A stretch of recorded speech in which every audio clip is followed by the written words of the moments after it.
So the Nixon administration caught a lot of heat over this. It came out that Helms and Hoover weren't speaking to each other, and the Nixon impeachment resulted in an investigation of the intelligence community, where they found out all kinds of illegal stuff was done to citizens in the United States during the Vietnam War in order to prove that the Prost test wasn't actually a local phenomenon, but was staged and financed by the communists, which was far from the truth. But even then, truth didn't matter that much. So as the Senate Committee of Intelligence proceeded, more and more things came out about various agencies.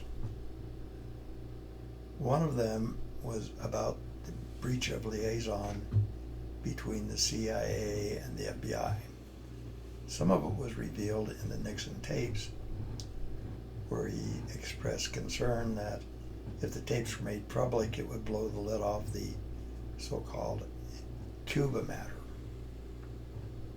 So, that's where it stood. The war between my clients caused a war between the CIA and the FBI, in which David Wise credited me for toppling a government.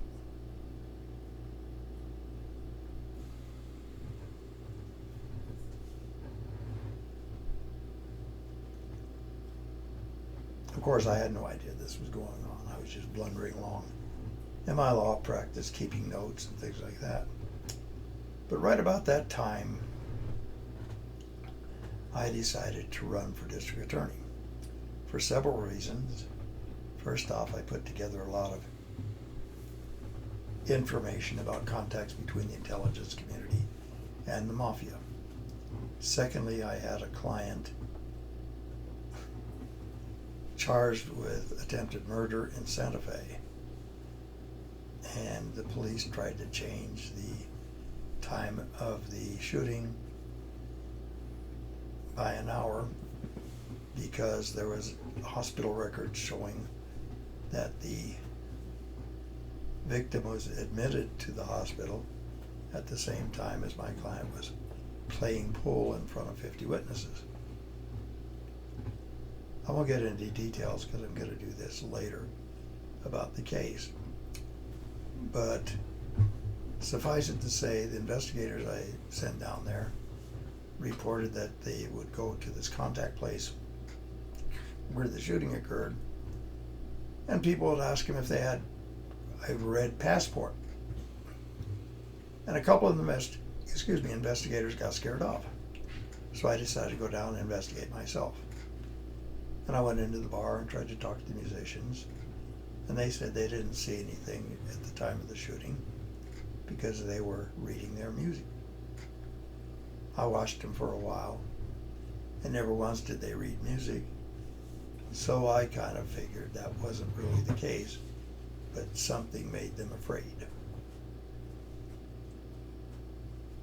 Then I was approached by somebody to ask if I had a red passport.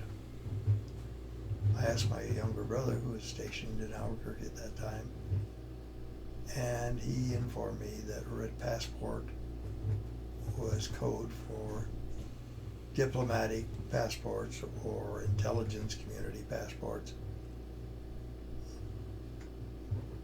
and were much better than the blue passport that this country gave.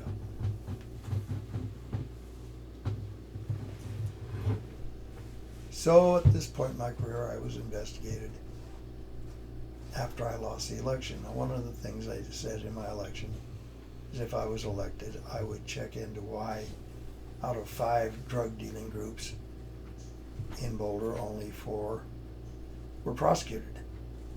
And I was able to pretty much sociogram who was who in those groups.